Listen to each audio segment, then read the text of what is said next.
because we're so stuck in our habits and so stuck in our ways. And I've been doing it like this for 20 years, 30 years, however many years, we think that we identify with our problems.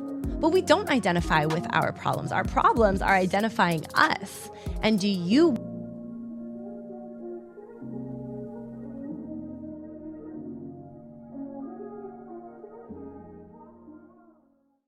Hello, welcome to Authentically Aligned, a wellness podcast where we speak on all things wellness, from fitness and nutrition to meditation and mindfulness, healing, growth, self-help, and so much more. If you are a new listener, welcome to the podcast. And if you're a returning listener, thank you so much for your love and support. And I want you to know that I'm sending you that same love and support right back. So the other day I was in a bookstore, one of my favorite places to be, one of my favorite places to spend time, explore, spend money. But one of my favorite things to do while I'm in a bookstore is if I pick up a book that speaks to me, I like to open to a random page and read whatever is on that page. I believe that it's a message for me. I believe it's something that needs to be heard. So as I did this, the page itself had a little blurb right in the center. It was like exactly where my eyes went. And the message that I read spoke so loudly to me. It resonated so heavily with me. And I want to talk about that message that I received today. So I naturally took a photo of the page because I knew that I needed to remember this. So the page says, self-esteem needs success to prove your self-worth, whereas self-compassion says you are worthy no matter what. I'm going to read it again because it needs to be heard again. But it says, self-esteem needs success to prove your self-worth, whereas self-compassion says you are worthy no matter what. So today, that is exactly what I want to talk about is self-compassion. I think self-compassion is one of the hardest things to practice. And I also think that it is one of the least practiced things for a majority of people. I think that it is very easy for us to show compassion to others. But when it comes to showing ourselves compassion, it's a whole different story. What is self-compassion? So self-compassion is an emotionally positive self-attitude that protects us from the negative consequences of self-judgment, isolation, rumination, basically anything negative that goes on in our head about ourselves. Self-compassion is being kind and understanding toward yourself when you're feeling inadequate, when you're feeling a sense of failure, when you're feeling like you could have done better or you want to do better. And I think that it's important for us to recognize how much we really need self-compassion in order to thrive, in order to grow, in order for us to truly be successful. I think that one of the first things that a majority of people do when they feel that they have failed or feel that they haven't done their best is they focus on the self-judgment. They focus on the criticism. And a lot of times this does lead to isolation. This does lead to overthinking and maybe falling into a depression or falling into a funk of not wanting to do anything. And when we're able to catch ourselves in the moment and show ourselves that compassion, it changes the trajectory of where we're going. It changes the trajectory of our day, of a project we may be working on, little things that make a big difference in our lives. When we practice self-acceptance, it allows us to celebrate ourselves in a way that breeds confidence. It breeds security. It breeds safety. It breeds faith in ourselves. That leads to self-acceptance, which translates to self-value and self-worth. When you truly find and practice self-compassion and self-acceptance, you are able to fully love yourself, accept yourself, embrace yourself. And it doesn't matter what you have or don't have, who's in your life or who isn't in your life, where you are or where you're not, because you have full contentment within yourself, because you are able to look outside of yourself and recognize that you are doing everything possible, everything that you can in order to move forward, in order to be successful. But I think as we practice self-compassion, we have to recognize that there is a whole nother side of the self-compassion that requires us to put in the work, that requires us to show up as our best self. And if we're showing up as our best self, it makes it so much easier for us to practice compassion for ourselves, because we know that we did exactly our best at any given time. But I do think that there are times that we don't show up as our best self. We don't execute something as great as we maybe could have, or we know we could have. And that is where we start to find the self-judgment, the criticism, the doubt, rather than doing your best, showing up 1,000%, and then accepting that 1,000%, knowing you gave everything that you could to whatever it is you set your mind to. And just as with everything, self-compassion is a practice. So it's not something that is going to just be a flip of a switch and all of a sudden you're going to have compassion for yourself and you're going to be able to show up in a compassionate way. It's a practice where you have to start to implement these daily or weekly or monthly habits that are encouraging you to have compassion for yourself. Like I've said before, it is really easy for us to show compassion to others, but why is it so hard for us to show compassion to ourselves? And I think that when we really sit down to think about the ways in which we show ourselves compassion versus the ways in which we show others compassion, there's a huge difference. We are our own biggest critic. We judge ourselves more than we judge anybody else. And when you are able to change that mindset and love yourself for every ounce of your being, every flaw, every imperfection, every challenge that you may face, every bad habit that you have, and recognize that you have a choice. So you can recognize these things in yourself and you can just say, oh, that's just who I am. That's just who I'm going to be forever. Or you can recognize these things in yourself and you can make a conscious decision to make a change. You can try to change a habit. Maybe it's not going to happen the first, second, or third time. But if you try hard enough and you put enough effort in, you can do whatever you want to do. You can change your mindset from becoming a night owl to a morning person.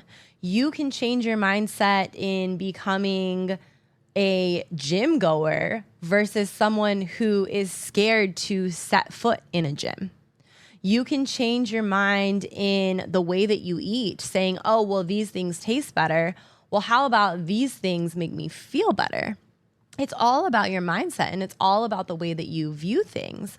But when you consciously make the decisions that you know are going to make you better, you naturally start to have more and more self-compassion because you're showing yourself grace, you're showing yourself patience. You know that you are showing up as your best in that exact moment. And you also know that if you continue to show up as that best self with each passing moment, 2 weeks from now, that best self is going to be completely different.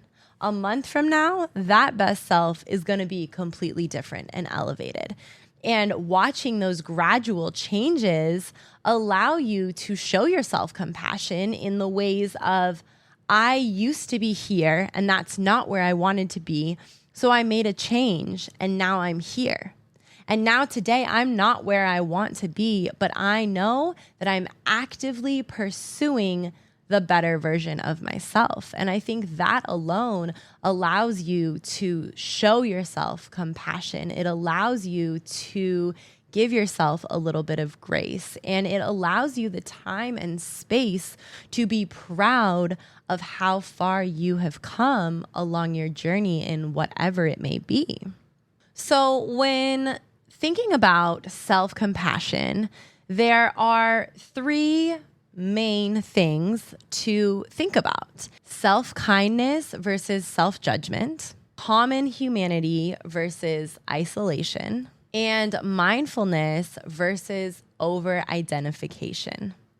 So elaborating on these things, self-kindness versus self-judgment is pretty self-explanatory. Showing yourself kindness rather than judging yourself in any instance. Taking time to be kind to yourself. Taking time to be kind to the things that you have accomplished rather than judgmental towards the things that you have accomplished. Taking time to be kind in knowing that you may not be where you want to be, but you are making steps every day to move a little bit closer to that, rather than judging yourself for not being where you want to be. Showing yourself love, showing yourself acceptance through these times is what's going to start to allow you to have compassion for yourself. The next one is common humanity versus isolation. And this one is so real because I think that it is very common for us to feel like we are the only ones having whatever problem it is that we have. And I think that it is so important for us to recognize that if we are having some sort of problem, there is somebody else, probably way more people than we even can imagine, that are having the same problem that we are. But when we have these problems or issues or struggles or challenges, we tend to isolate because we think that nobody else is going through them. So in turn, we're embarrassed. We feel shame. That's when we judge ourselves. We start to judge ourselves because we're like, oh my gosh, how could I be going through this? When the reality is there are probably hundreds of thousands of people who are going through the exact same thing that you are, but everybody has too much pride to be vulnerable and to share the things that they're going through. So reminding yourself that you are not alone in any of the challenges that you face. And sometimes it takes you being vulnerable for somebody else in your community or in your environment to show that same vulnerability. We have to create safe spaces, not only for ourselves, but for others. And the more that we do that, the more that others feel comfortable doing that.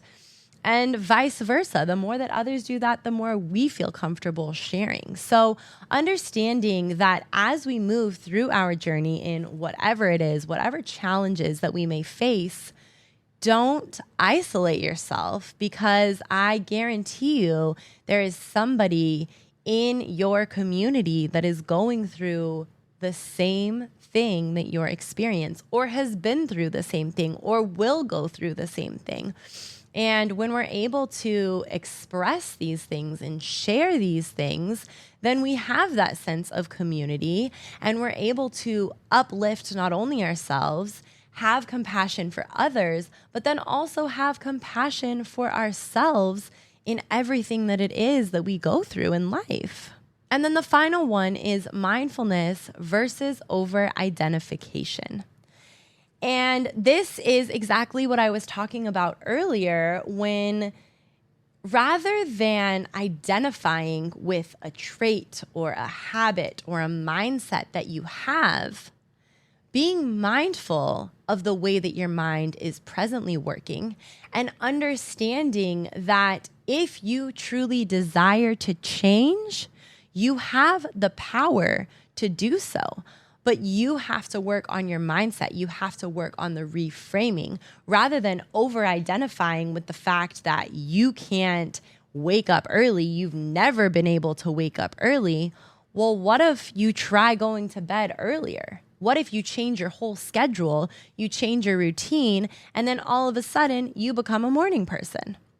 It really can be that simple, but so many times because we're so stuck in our habits and so stuck in our ways, and I've been doing it like this for 20 years, 30 years, however many years, we think that we identify with our problems. But we don't identify with our problems. Our problems are identifying us.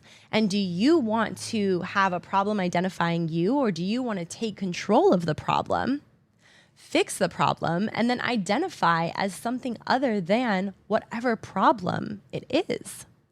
And this allows you to show yourself compassion because you're not playing the victim to whatever problems come up in your life. So when understanding self-compassion, obviously we have these three juxtapositions that I just mentioned. But what are some ways, in addition to those things, that we can practice self-compassion? One of the biggest ways that we can practice self-compassion is by letting ourselves make mistakes. Treating yourself as if you would treat a friend when they make a mistake. You have love and compassion and show kindness for somebody, a friend who makes a mistake. But when it comes to yourself, you feel like you can't make mistakes. And when you allow yourself to make mistakes, you are accepting of your flaws. You are embracing your flaws. You don't have to identify with them, but you're understanding that they're a part of your journey right now, and they're going to help build you into whatever future version of yourself that you desire to be. The second way, I kind of just loop this in with the first one, but care for yourself as you would care for others. Show that same love, show that same compassion. Treat yourself the way that you would treat your daughter, your niece, your nephew, your son, whatever it may be. Treat yourself in a way of love and patience and kindness that you would do for anybody else in your life. Becoming more self-aware is a great way to start to show yourself compassion, because as you become more self-aware, you can start to reframe your thoughts. And if a thought comes up that is negative, you can flip it around in a way that creates a positive belief about yourself. For instance, you can say, oh, I could never get up early. Or you could say, if I go to bed earlier and I still get the same 7 hours of sleep, I can be a morning person. But that's a choice. You don't have to be a morning person. If you don't want to be a morning person, don't be a morning person.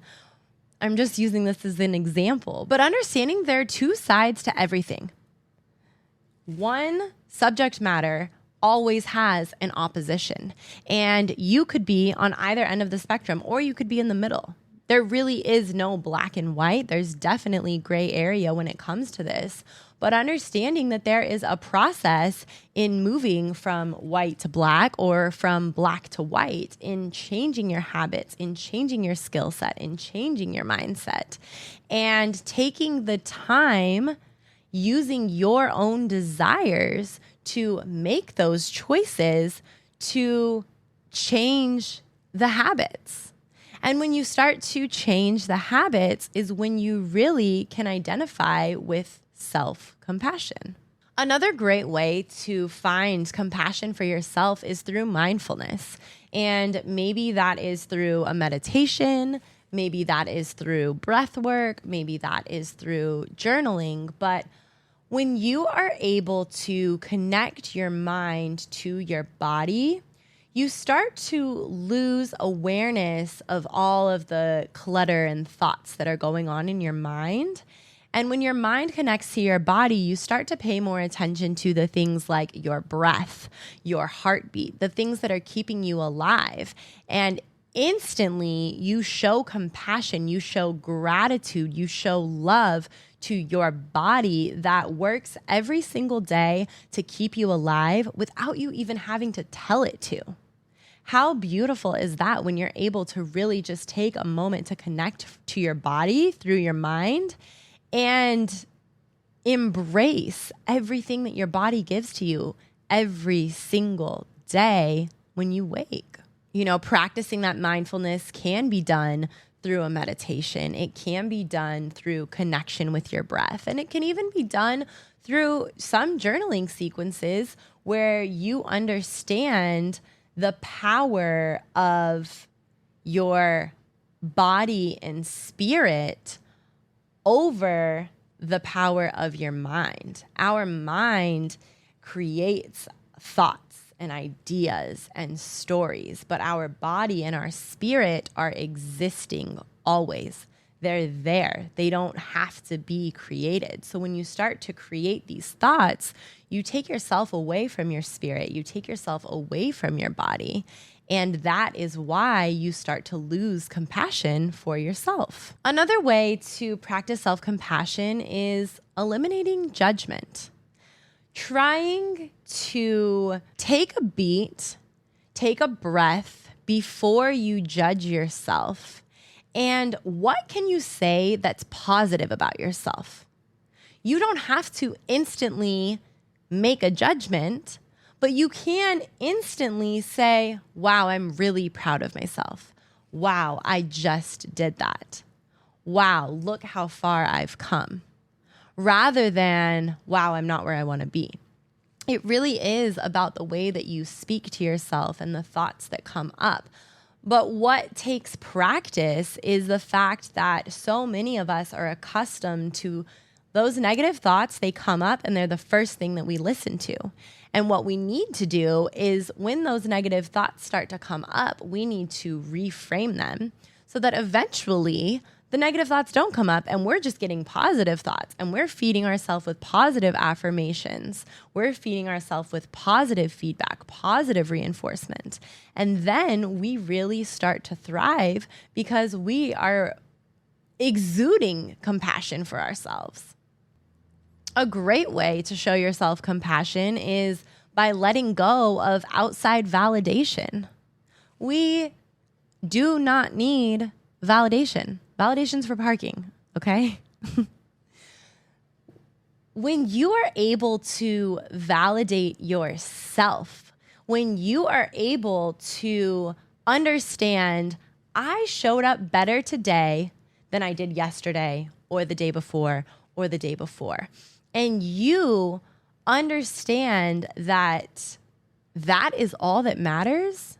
But if we're constantly worried about what somebody else is doing, or we're constantly worried about what somebody else is going to think about where we are in life or what we're doing, then we fixate on that. And that's another form of self-sabotage in our mind. That's another form of negative self-talk, because why are you worried about what somebody else has to say? Why don't you worry about what you have to say about yourself? And maybe you're using those as judgments toward yourself because it's easier for somebody else to judge you than it is for you to judge yourself. But you know, when you are not showing up as your best self, you know you could have shown up better. So rather than using the judgment, why not just hold yourself accountable? Why not say, wow, today was not my best day. That's okay. I'm going to show up better tomorrow. Reframing the self-judgment into accountability and acceptance of being where you are, but also wanting better for yourself, is a huge way that you start to show yourself compassion and release all of the negativity. I think another way for us to show ourselves compassion is through vulnerability.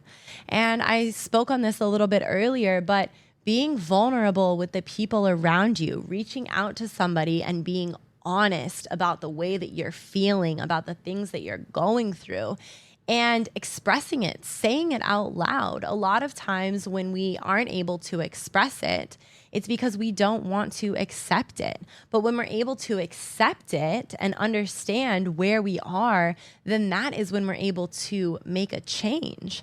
I think also when we reach out to somebody and we're able to be vulnerable with them, we recognize how much compassion they show us, and it teaches us to show ourselves that same compassion. So making sure that you have a support system that you feel safe and secure and vulnerable to reach out to and to be raw and real with, and then you're able to learn self-compassion by the way that others show you the compassion that they do. Self-love and self-compassion, they go hand in hand. But if you can't show yourself compassion, then you can't show yourself love. And vice versa. If you can't show yourself love, then how are you going to show yourself compassion? So making sure that you are implementing both into your life, into your daily routine, into your process, your journey, your healing.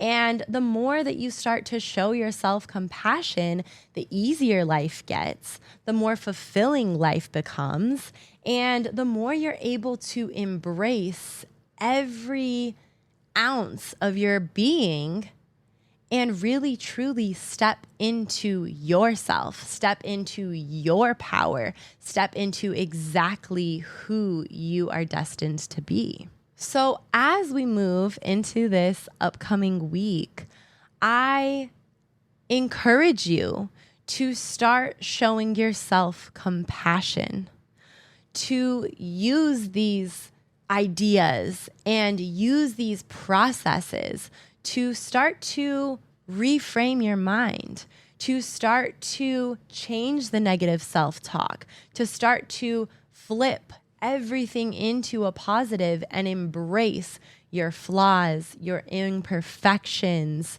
the things that you want to be better at. You have to start somewhere. Everybody starts somewhere. You are starting somewhere. So show yourself grace, show yourself compassion, and move through your week showing up as the best version of yourself. And the second you start to show up as the best version of yourself, you automatically allow yourself to be compassionate because you know that with each day, you're getting a little bit better, and a little bit better. I am sending you so much love and light this week. Thank you so much for listening, and I hope you have a beautiful week.